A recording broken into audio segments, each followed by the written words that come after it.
Well, what's going on, man? Back for another one of these. Hey, yeah, we are.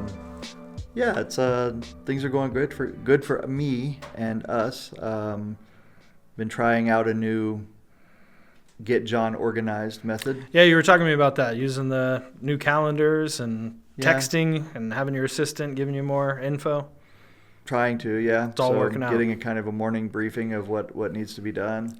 That's good. It's good to kind of target your weaknesses and try to tackle them as best you can. Yeah, so I'm trying. I've over the years I've tried various methods of doing this, and I'm usually able to keep it going for a week or two, and then I kind of fall off. I've just always kind of operated in the feeling space, more the impulsive space, more than the planning space. A lot of small business owners, I think, do that, and it does work out, but it can be costly if you're not paying attention to things. That is very true, and I will say that any success I've had has been having good people around me that turn my ideas into reality, because if it were just me and my ideas, some of them are good, most of them are not, but as I say often, nothing in the world is cheaper than a good idea with no action. Yeah, I hear that. Well, I've been kind of doing a similar thing this week. I'm pretty well organized, but I'm trying to hire for my weaknesses right now. We've been taking applications and put up some job postings for a new marketing manager, social media manager to come and join our team, not only for Turtlesmith, but for all my various projects and all your various projects. So we've been going through the stacks of resumes that we've been getting and filtering out the crappy ones and picking the good ones, and hopefully we'll have some interviews next week. Well, we talked about this off camera, of course, but one of your, the aspects of your business is business services. Mm-hmm. And I believe that such a position would be great for the small businesses that you have as clients, Yeah. As an accountant, you have a really good insight into their performance by the numbers. You've been extremely helpful to me. We just, spent a little time going over the numbers and very reassuring, right? But it also helps me to get more in focus of where we can improve, and such a marketing person might be able to help us improve, and it tells me where we can target that, right? So maybe we need more retail customers, so we need to focus on that. And then a social media or a marketing person could help with that to say, this is how you target those people. Yeah. Well, the eventual goal of my business, and hopefully Turtlesmith in the future, was to offer kind of everything that a small business would need. That's why I named my company Business Services rather than accounting or taxes or something. I do a lot more than just accounting and bookkeeping and taxes, but there are some niches where I'm not comfortable and I'm not good at. And marketing, and particularly social media, I don't use social media in my personal life. I don't really know how to advertise on it. I don't know what makes a good post. So hiring for that weakness has been my goal for the next couple of weeks. Hopefully we'll get somebody good. Absolutely. I think we will. Yeah. And if we don't, then we'll try to find somebody else. Yeah. Well, we'll see how it goes. Who knows? I'm Scott Hess, tax and business consultant. I'm John Barton, small business owner. Remember the tortoise and the hare? Slow and steady wins the race. We started Turtlesmith to help people start small businesses, providing information and resources to small business owners and entrepreneurs. Build a solid foundation and forge your dreams. Well, I think we'll just jump into our first segment then. This is, I believe, step 3 of phase 3, which is called the feedback loop. So remember in our first phase, we planned, we made a business plan, got all of our kind of ducks in a row on what we were going to do. In phase 2, we prepared by learning all the stuff that we needed to learn. And now in phase 3, we're executing. And so feedback loop is all about getting feedback from your customers and employees and the people that are important in your life. So a feedback loop is sort of is defined as a process where a system's output is fed back into itself as input, and then that should then in turn influence your future output. So what does that mean for a small business? It means that you need to listen to the four most important people in your life: your lenders, your suppliers, your employees, and your customers. And I think people sometimes forget about all four of those groups in the feedback loop. So they'll listen to customers but ignore their employees or their suppliers. You got to be getting feedback from everybody so that you can be the best you can be. Yeah. I mean, I agree with that. I think that a lot of times small businesses, you're wearing so many hats. You forget to do these things. There are best practices. Yep. A lot of times I'll watch, profiles of businesses on YouTube, and we're talking about small businesses, so $100,000 to $1 million in revenue, and the ones that do the best do have that. They are listening to everybody in the loop. A lot of times they're active in their industry. They are industry thought leaders, for example. But at the very least, they're on top of what are the best practices. How can we be in a constant state of improvement? So we're constantly looking for little places where we can improve. I've said it before, talking about 2-second lean, for example. Yep. Yeah, we mentioned that a lot. Great book. And the whole point of that was just to always look for how can we do any task or any part of our job better, more efficiently, not so that we can do more work necessarily, but so that we can just be more comfortable as we're doing it and provide a better output for yourself as a person doing the work. Yeah. And for your customers. Mm-hmm. So I think that all fits into that ethos, and sometimes it's a little bit hard to get into that mindset, especially if you don't have that culture and the people who are working for you just aren't used to it. So sometimes it's a little bit difficult, but it does really pay off. Oh, yeah. Yeah, it definitely pays off big time in the long run. The first kind of step to getting a feedback loop going is you got to open those channels of communication. So you should have your social media set up. If you're a brick and mortar store, you probably have a Yelp and a Google page and those kind of things. On your social medias, Facebook and Instagram, you can be interacting with your customers. And so you want to really try to get as much feedback as possible. And one of the ways you can look into doing that is incentivizing feedback. I don't know if you've ever done anything like that with your companies. A company I work with, for example, they will give a small discount if somebody will leave a review, like on their website, just so that they know, or they'll give some feedback.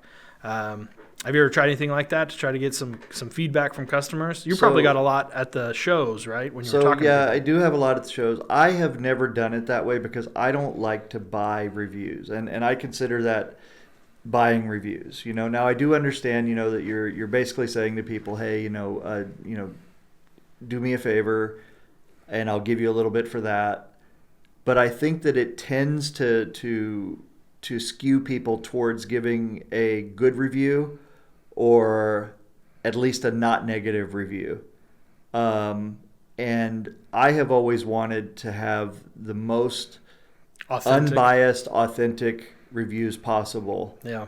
So what I will tell people is I'll say, look, if you feel like it, go ahead and, tell us what you think. Good or bad, I'll put it up and we'll have a discussion about it, and it'll help us make us better. But you don't have to. And luckily over the years, we've had a lot of good reviews. Now I will say this, there was one time where I was really frustrated because I couldn't get a loan from the bank, right? No, it wasn't a loan. It was a business credit card. If you can imagine this. Now you've seen my accounts, right? So back then, we were probably doing 150, 200,000 a year or something like that, and pretty solid. We were never in the negative, never even close to it.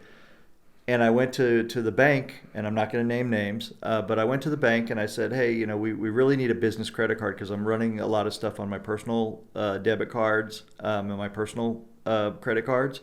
So I think that we probably should have a business card, And Makes sense. Pretty much every accountant recommends don't mix, your business and cards, right?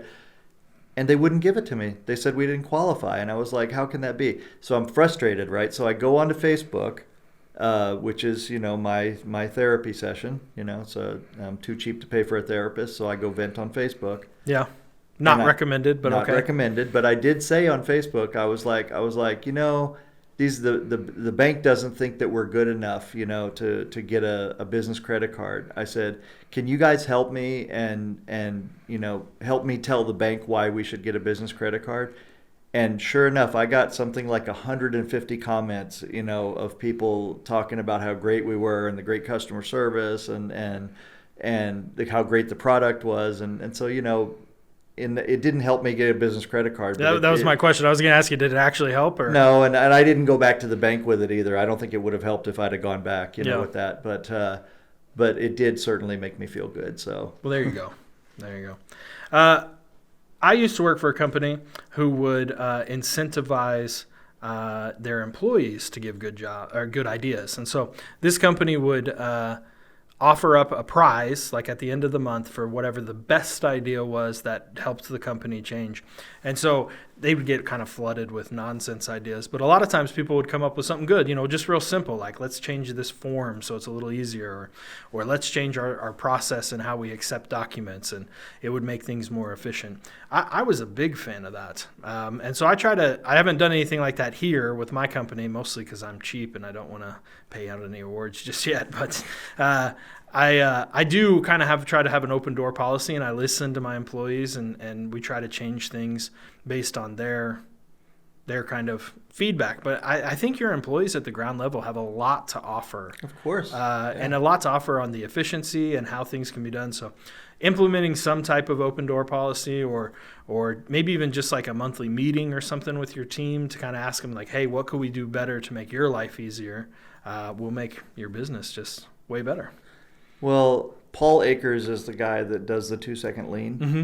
And he has a morning meeting every morning, and they basically celebrate the people who came up. They'll go around the room, and people will say, what was your improvement, and whatever it is, and then they'll celebrate it, and 2 seconds was his way of saying, just try to improve a process by 2 seconds, and he just wanted to make it something that was not threatening and easy, so it's a lot different if you're saying, hey, I need you to shave 5 minutes off this process. It's great to come up with an achievable goal, because right. then, if you do that once, then you can do it again, and you can do it again and do it again, and then eventually you can hit that 5 minutes.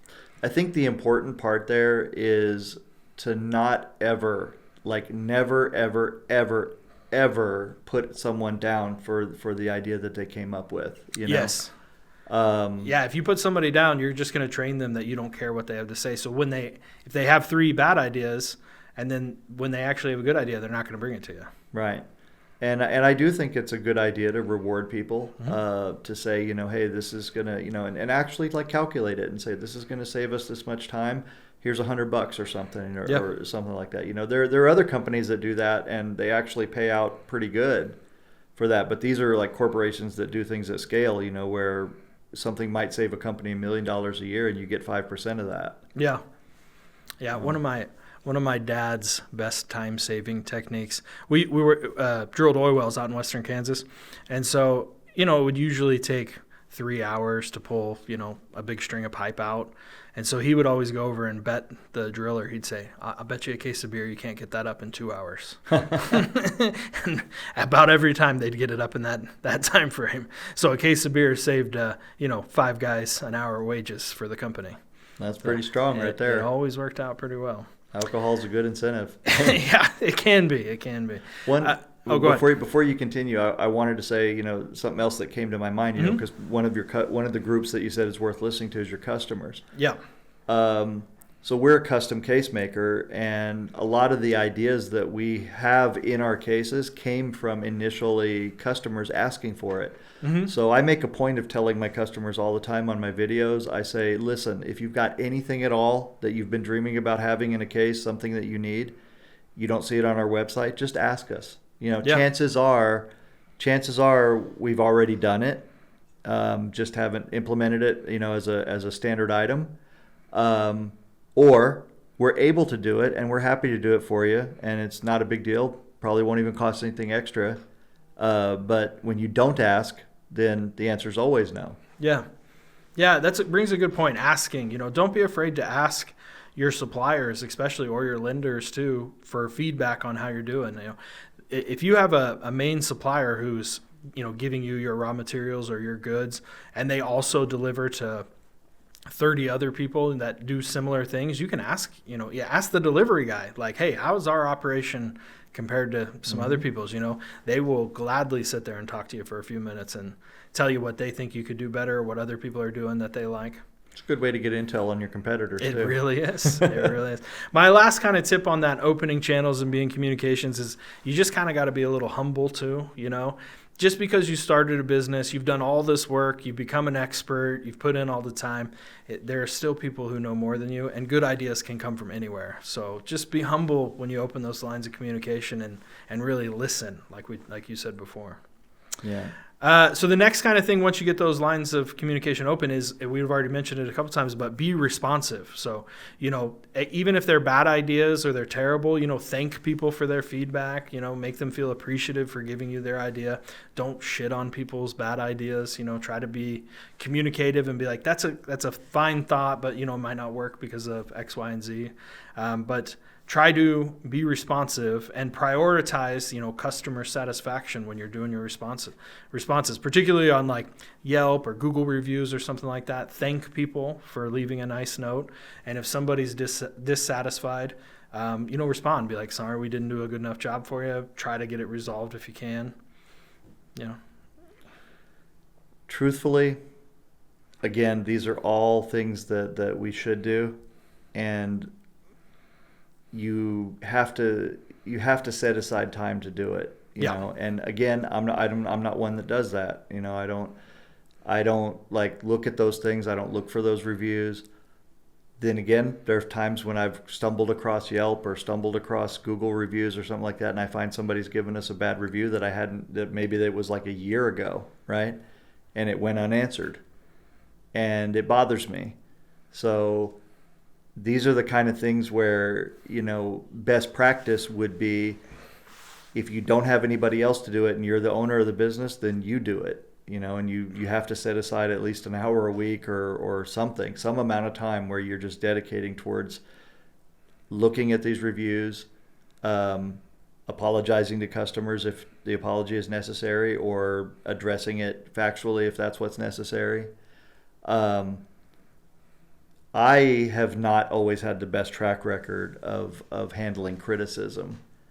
People will criticize me. We've talked about this before, and how I handle these things sometimes. And while I feel sometimes I'm justified, and I really do seem to enjoy firing customers once in a while, that doesn't always play that well for the audience. Like some of the audience will cheer and say, "Oh, that guy was in the wrong," and good riddance. But kind of what bothers me sometimes is people will tell me how to run my business. They will say to me, if you don't do X, Y, and Z, you're going to be out of business. Now, if you continue doing this or continue talking to customers this way, you're going to be out of business next week. Well, yeah, everybody wants to say stuff like that. And the way that I handle it is absolutely not recommended. Yeah. Well, it's not bad. It's your authentic self, and you're doing what you think you should be doing there. But for new businesses that aren't as well established as yours, being in a flame war or arguing back and forth on somebody when they're just up on their high horse is not recommended. Yeah, and I agree with that. I think that if you can handle it diplomatically and basically tell people to kiss your ass, but still being polite and nice. You got to learn the corporate terminology for exactly. For that. Exactly. One of my friends who's a decamillionaire. Nice name, nice word. He told me this word one time. He said, "John, you've got to learn the art of grin fucking people." Yeah. And yeah, that's clever. And I said, yeah, I agree with you that I do need to learn that, but I have to date not been able to master that. I just wear my feelings on my sleeve. But I will say that I highly, highly, highly respect the owners, the managers, the people responsible for responding to customers who can very politely tell people to go to hell, and stand their ground. Yeah, it's an art form. You got to get kind of good at that. But that I think pays dividends, because then no one in the audience can really attack you, and that's the thing, right? Mm-hmm. So if I come across as a bully, when I'm looking at feedback and I get defensive and I get, even if I'm in the right, that doesn't play well with the other people who are watching the conversation. Well, in truth, when you're responding to a negative feedback or to a criticism of some kind, as much as you want to, you're not really responding to that person that gave you that negative feedback or criticism. You're responding to everybody else that's reading it. So when somebody comes at you and attacks you, you do want to defend yourself a little bit, but really you got to think of it as you want everybody who reads that bullcrap comment to then read your response. Right. And that's the important part. It doesn't matter what that guy thinks. You just want to make sure that everybody else who reads that doesn't buy it or doesn't accept it or sees that you're accepting the criticism and doing better. And I have said that exact thing in my responses to people. I have said, I'm writing this for everyone else who's reading it. Yeah. Not necessarily for you. Yeah. Because one of the things I can't stand is the idea that I should just bend over and take it just because somebody's being critical. So that's why you have to learn the art of responding in a good, positive way, taking that feedback to heart, thinking about like, what is it in my company's practices or what we have done that caused this? Is it something on our side that we really can fix?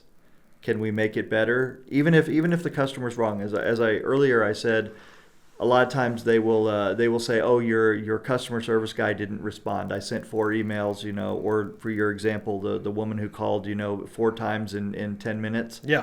And then, made a big deal out of it. Like, oh, I tried to call her 4 times, right? It's such without the bullcrap. context, Mm-hmm. right? Yeah. So what I look at in those situations is I say, okay, is there a way to handle this in a different way, right? So if she calls in, and for example, in that example, right, if she's calling like a person's phone directly and there's no answer, is there a way, for example, to set it up and say an auto reply goes out to the person and says, sorry, I'm in a meeting. I promise I'll get back to you just as at the very soonest opportunity. Yeah. Because then you have a receipt, right? And you have some kind of communication. So I feel like the customer is absolutely wrong for incessantly calling, and then trying to blame it on the recipient for not being able to answer. This happened to me the other day when I'm selling these carts, right? Mm-hmm.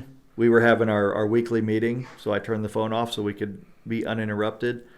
And the guy's like, well, I've been texting you for 2 hours. I'm not going to make an hour drive to come see your stuff, right? And I was like, how's that my problem? Because sometimes people play phone tag, they have obligations, Well, yeah, particularly on Facebook Marketplace there. Yeah, where you're trying to if it sell. was the opposite way around, right, then I wouldn't like go off on you because you didn't answer me for 2 hours. I text you and I wait. Yeah, people need that immediacy. You know? In 2024, everything is at our fingertips. We must have it now. Right. There's no patience anymore.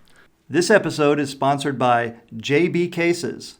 JB Cases is a pool cue case company specializing in custom cases. They have been in business since 2007, and their motto is true protection, true durability, true comfort, and true custom. Visit them at jbcases.com. The last kind of closing portion of our show here, we're going to do a new segment where we're going to give an operational tip, and it's get your files organized. So kind of like we talked about all episode, just getting organized. What I have done with my kind of file system is that everything is saved almost identically. So when I do tax returns, like I do the year, the form number, and then the client's name. And so at any point, I can just search for that in my search bar, and it'll pop up right away. And so all my files are saved identically, and all the folders are worded by either company name or individual, and all kind of sorted into the same spot. So it is so important to be able to find those things quickly and efficiently. You do not want to be looking for tax returns for clients while they're sitting there and be like, oh, I can't find it. Then you look like an idiot. Oh, absolutely. I have gone through bouts where I've been really good about that, and then I've gone through times where I just do things and don't take the time to name the file correctly with the right formatting so that it's easy to find with a search. And then I do searches, and then I'm like, oh my God, I know I have it somewhere. I know I did it. And speaking again of peace of mind, that is something that will destroy your mood. Yeah. When you know that there's something that you need that is there somewhere, and because you didn't take the time to set it up the right format in the right type of folder, the right type of file naming convention, you spend so much more time looking for it. And by the time you find it, whatever it was you were going to do with it, you don't want to do anymore. Right. This is a great time. The great time to kind of look at this is when you're doing your training manual in step 3, or if you're already in business, go back and look at putting together a training manual. But you want to adopt some type of practice early. And honestly, it doesn't really matter how you do it. Like, as long as you know how it's done and you can find it, that's fine. But my sort of tip is I like to use dots in between things, or periods. And so, for example, when I save your tax return, it's 2023.1040, which is the tax form, .Barton, John. And so all of your tax returns and all of your tax forms are saved that exact way so that I can find anything. So I have the date, a description of what it is, and then the customer or client's name. And so that's how I have organized my files, and it's really made it super useful. I do something similar, but I use dashes. That works too. And, it really helped, after the way they started programming computers, that we could just basically, you could put in as long a string as you want for the file name.